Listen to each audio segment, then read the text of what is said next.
গত ১৬ বছর মাঠের আন্দোলনে না থেকে একটি দল স্বৈরাচারের সাথে আঁতাত করেছিল। তাই যারা মানুষকে বিপদে রেখে দেশ ছাড়েনি, জনগণকে তাদের উপর ভরসা রাখতে বললেন বিএনপি চেয়ারম্যান তারেক রহমান। সিরাজগঞ্জ ও টাঙ্গাইলে নির্বাচনী সমাবেশে তিনি বলেন, ভোট নিয়ে যারাই বিভ্রান্তি ছড়াবে তারাই গুপ্ত। দেশ নিয়ে বিএনপির পরিকল্পনা বাস্তবায়নে ফের ধানের শীর্ষে ভোট চেয়েছেন তারেক রহমান।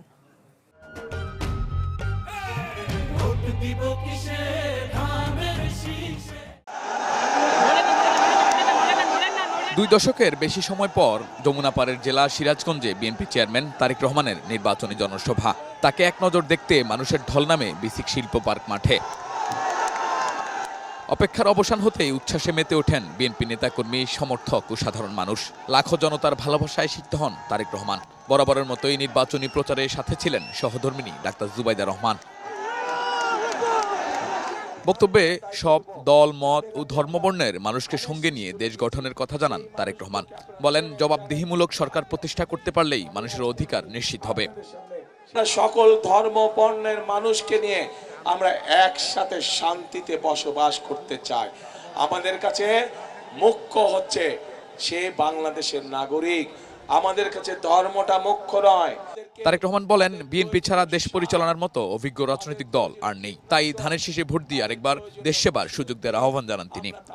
এই মুহূর্তে বিএনপি একমাত্র রাজনৈতিক দল যেই দলের অভিজ্ঞতা আছে কিভাবে দেশকে সুন্দরভাবে সামনের দিকে পরিচালিত করতে হয়।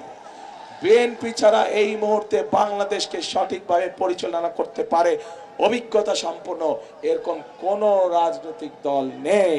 বিএনপি চেয়ারম্যান অভিযোগ করেন, মাঠের আন্দোলনে না থেকেও স্বৈরাচারের সাথে আঁতাত করেছিল একটি দল।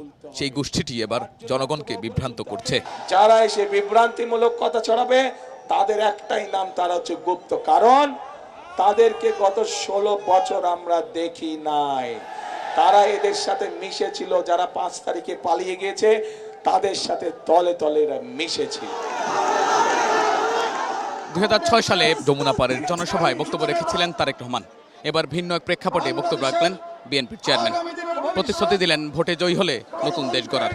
নেতাকর্মীরা বলছেন, তারেক রহমানের এই সফরের মধ্য দিয়ে তাদের প্রচারণায় যেমন নতুন গতি আসবে, তেমনি ইতিবাচক পরিবর্তন আসবে ভোটের সমীকরণে।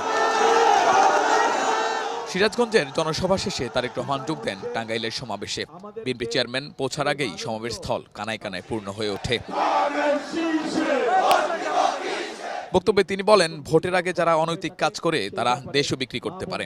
5 আগস্টের মতো 12 ফেব্রুয়ারি মাঠে নেমে আসার আহ্বান জানান তারেক রহমান।